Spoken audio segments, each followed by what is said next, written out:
contextos. Miscelánea en contextos. Librado Octavio García Aymerich es miembro de la Comisión Fiscal del Colegio de Contadores Públicos de La Laguna y también de la Comisión Fiscal de Coparmex. Octavio, es un gusto saludarte. Muy buenos días. Muy buenos días, Juan. Buenos días a todos ahí en el estudio, a los radioescuchas. El día de hoy nos referiríamos, Juan, a varios temas en el índole fiscal. El primero de ellos, de alguna manera, ya lo han venido ustedes comentando y se refiere a la resolución de la Suprema Corte en materia de lo que es la contabilidad electrónica. Finalmente, la Corte determinó en lo general declarar como constitucional las disposiciones relacionadas con el uso del buzón tributario, las revisiones electrónicas y la contabilidad electrónica. Básicamente todo fue declarado, como comentamos, constitucional. Sin embargo, solo hubo algunos pequeños aspectos que seguramente serán en breve corregidos por el fisco y con esto quedará redondeado para ellos todo el esquema que tienen en materia de contabilidad electrónica. Uno de los aspectos que no considera constitucional es la forma de envío de la contabilidad electrónica, ya que está basada en un denominado anexo 24 de la resolución miscelánea, que remite a ciertos parámetros, a ciertas reglas que se encuentran en el idioma inglés.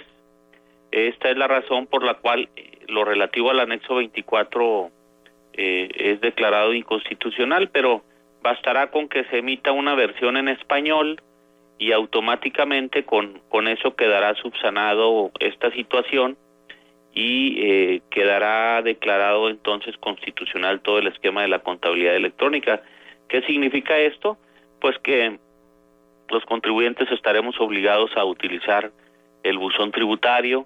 Recordemos que mediante el buzón tributario nos llegan invitaciones, notificaciones, inclusive puede ser una revisión por parte de la autoridad fiscal, por lo cual se recomienda como una actividad ya normal, una actividad diaria dentro de nuestro chequeo de correos, pues ver que si tenemos o no información en relación a notificaciones por parte de la autoridad, ya que si pasados 3 días no lo hemos leído, automáticamente se da por notificado, lo que equivale a que el plazo que tiene el contribuyente para atender esa invitación, esa notificación, revisión, etcétera, empieza a correr, y no atenderlo en los plazos establecidos, pues puede equivaler a multas, a sanciones o a alguna preliquidación por parte de la autoridad fiscal de determinadas cantidades de impuestos en base a la información electrónica con la que ya cuenta la autoridad. Entonces todos finalmente tenemos que usar el buzón tributario y enviar nuestra contabilidad en forma electrónica al SAT, Juan. Sin embargo, Octavio, no sé qué opines sobre esto que consideró el abogado fiscalista Herbert Bettinger, que dice: con estos argumentos la Suprema Corte de Justicia considera que subir la contabilidad es constitucional y que la autoridad puede revisar esa información contable, pero viola el artículo 16 constitucional porque no se motivan ni fundamentan las acciones que se puedan derivar de la revisión de la contabilidad. ¿Qué opinión te merece? Bueno, una cosa, sí los escuchaba la nota hace unos minutos que la leían. Sí. Una situación es lo que podamos considerar todavía los contadores o los abogados fiscalistas en cuanto a la constitucionalidad o no de ciertas disposiciones, pero finalmente lo que va a prevalecer es lo que la Corte resuelva, y la resolución de la Corte es en el sentido que mencionábamos, que la generalidad es que vamos a tener todos que usar el buzón tributario, Juan, y enviar nuestra contabilidad. No nos vamos a salvar de eso. Lo que han obtenido algunos contribuyentes que tramitaron amparos fue la suspensión de el envío de la contabilidad electrónica hasta el momento en que la Suprema Corte resolviera la constitucionalidad o no de las disposiciones que amparan estas obligaciones, y como lo comenté hace un momento, ya fueron resueltas, y independientemente que todavía se puedan prever vicios de inconstitucionalidad desde los puntos de vista particulares, ya la Suprema Corte resolvió. Y si recuerdas, Juan, desde que empezamos a comentar esto de los amparos, y que inclusive hubo algunas notas donde decían que un 70-80% de contribuyentes se habían amparado, y los que no se habían amparado iban finalmente a tener consecuencias negativas, etcétera.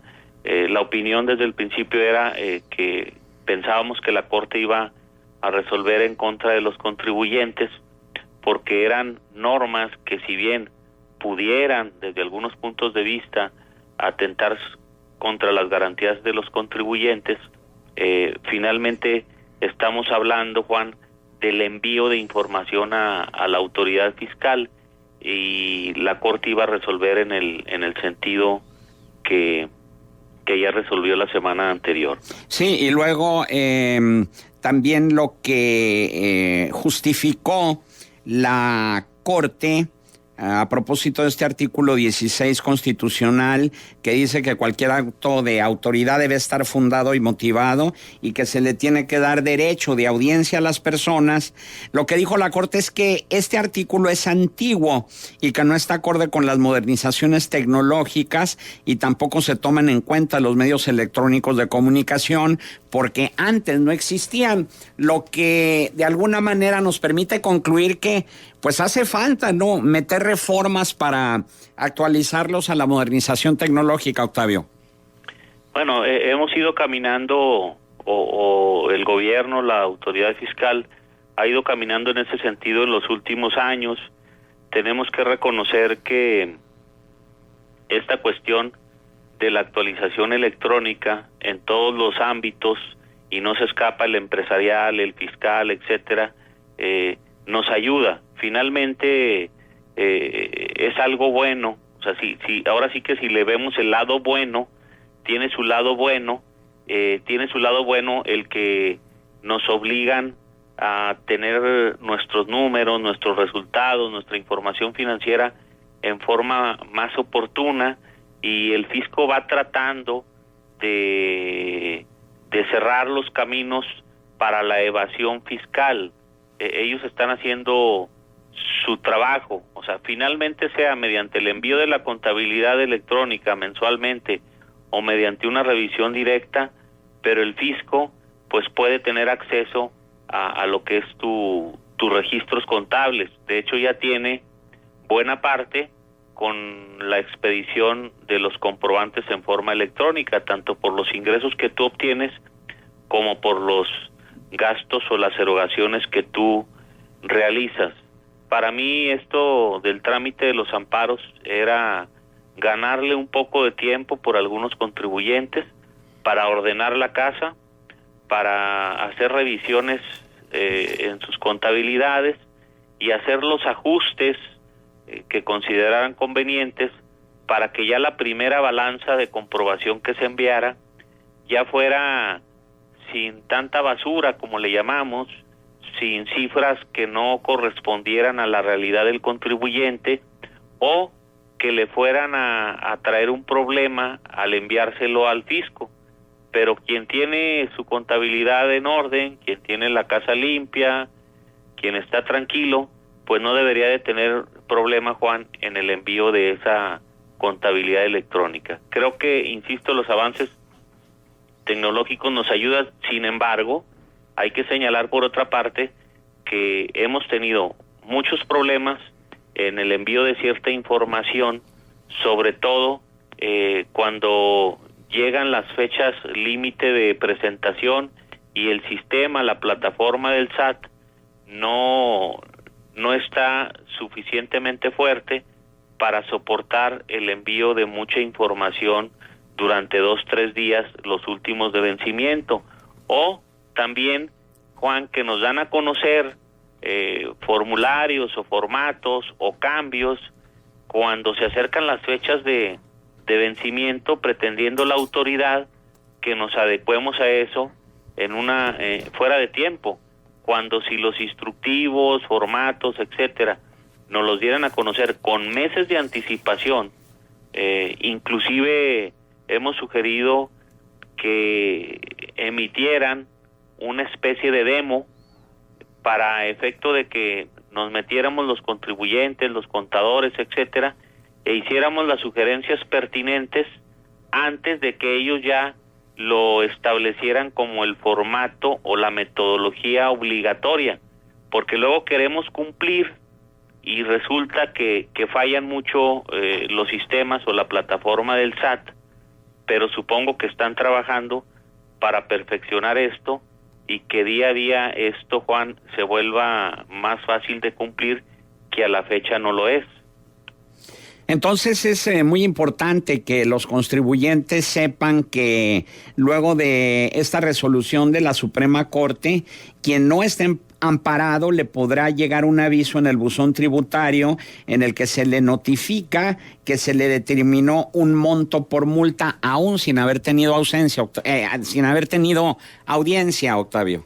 Sí, aquí falta que se perfeccione, como comentaba yo al inicio de este espacio, el anexo 24 de la resolución miscelánea, de que una parte del instructivo está en inglés y falta que se ponga lo que es la versión en español, y una vez que se subsane eso, estaremos nosotros obligados al envío ya de la contabilidad electrónica, pero el buzón tributario, ya de acuerdo con la resolución de la Corte, estamos obligados a utilizarlo todos los contribuyentes. Por ello hay que estar, insisto, checándolo de manera normal, como lo hacemos con nuestros demás correos, la mayoría de las personas, pues en forma diaria.